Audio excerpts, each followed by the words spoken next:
To interrupt you. Me audio కొంచెం clarity లేదు, disturbance వస్తుంది. అది పీసీఆర్ వాళ్ళు కరెక్ట్ చేస్తారు. ఈలోగా నేను ప్రియా చౌదరి గారితో మాట్లాడుతూ ఉంటాను. రైట్ ప్రియా గారు, ఇప్పుడు సార్ చెప్పినట్టుగా షేక్ హసీనా పాలనలో ఇదే హింస, ఇవే అల్లర్లు చెలరిగాయి. బట్ దాన్ని ఇంటెన్సిటీ కాస్త తక్కువగా ఉంది. ఇప్పుడు ఇంతలా పెచ్చిమీరిపోతుంది అని అంటారు.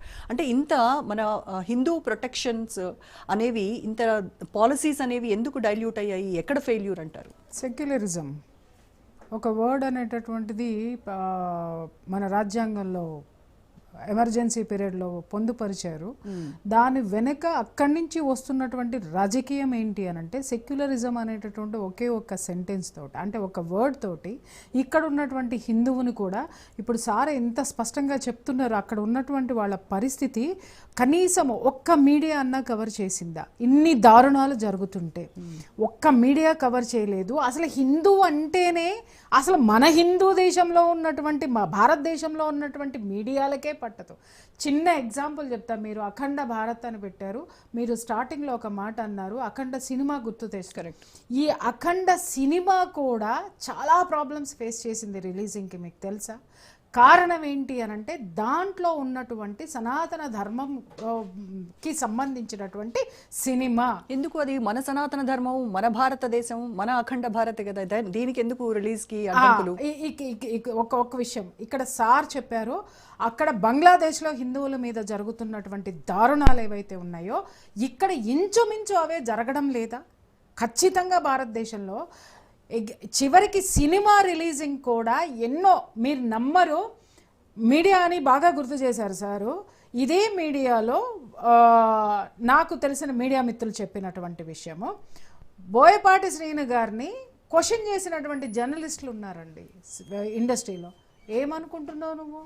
ఏంటి సనాతన ధర్మం అని చెప్పేసి అని పెద్ద ఎత్తున తీసేసావు? ఏంటి అసలు ఈ సనాతన ధర్మం ఏంటి, గోలేంటి అసలు? పైగా మాట్లాడిన వాళ్ళు కూడా ఆ సనాతన ధర్మానికి ఒక మూల, ఒక స్తంభమైనటువంటి కమ్యూనిటీలో ఉన్నటువంటి మనుషులు.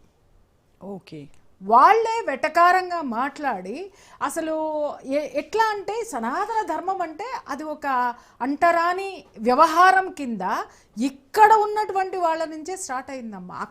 అక్కడ ఎన్ని దారుణాలు చూస్తున్నామో ఇంచుమించు మనకి అవే జరుగుతున్నాయి. ఇక్కడ అవే అవమానాలు జరుగుతున్నాయి. ఆ సినిమాకి కూడా ఇక్కడ ఉన్నటువంటి మన తెలుగు జర్నలిస్టులే వెటకారం చేసినటువంటి సందర్భాలు ఉంటే ఆయన ఒకటే సమాధానం చెప్పాడంట బోయపాటి శ్రీను గారు. ఏమని అంటే, నా తల్లి గొప్పది అని చెప్పడం తప్ప. నేను అదే చేశా ఈ సినిమాలో. నా దేశము గొప్పది అని చెప్పడం అంటే నా తల్లి గొప్పది అని చెప్పడం, నా దేశం గొప్పది అని చెప్పడం నేను చేసినటువంటిది. మీరు నాకు సహకరించండి, లేదంటే వదిలేయండి అన్న తర్వాత కక్షగట్టి రివ్యూలు రాశారు. తెలుసా మీకు ఆ సంగతి?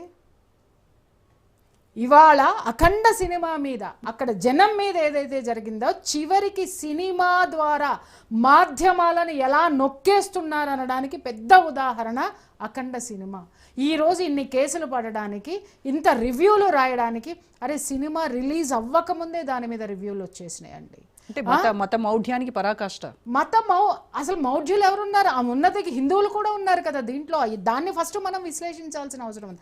అక్కడంటే మత మౌఢ్యులు వాళ్ళని ఒకళ్ళు తయారు చేశారు. మరి ఇక్కడ ఉన్నటువంటి ఈ మౌఢ్యుల్ని ఎవరు తయారు చేశారు? అరే తెలుగువాడు అయ్యుండి సనాతన ధర్మానికి మూలమైనటువంటి ఒక కమ్యూనిటీలో ఉన్నటువంటి మనుషులు, అలాగే ఎడ్యుకేటెడ్ అనేటటువంటి ఎడ్యుకేషనల్ జర్నలిస్టులు అక్కడ దాంట్లో ఉండి ఆయన్ని చేసినటువంటి వెటకారాన్ని ఏమంటారు? ఎంత వెటకారం అంటే నాకు ఆ తోటి మిత్రులు, పాత్రికేయ మిత్రులు చెప్తే నాకే చాలా గుండెల్లో ఒకసారి చివుక్కుమందండి. అంటే సనాతన ధర్మం అంటే ఏంటది? అంత వెటకారమా, లేకపోతే అంత పనికిరానిదా? అంటే ముందు నుంచి వీళ్ళు ఒక మనిషిని ప్రిపేర్ చేస్తున్నారు, నువ్వు దీని జోలికి వెళ్ళొద్దు, వెళ్తే ఇదేదో పెద్ద భయంకరమైనటువంటిది, మనల్ని అంటరాని వాళ్ళగా చూసేస్తారు అనేటటువంటి సిచ్యుయేషన్ని ప్రతి రంగంలోనూ, ప్రతి చోట. ఎందుకంటే పాత్రికేయ రంగంలో ఇదే సెక్యులరిస్టులు ఉన్నారండి. అలాగే అదేంటి బ్యూరోక్రాట్స్లో కూడా వీళ్ళే ఉన్నారండి.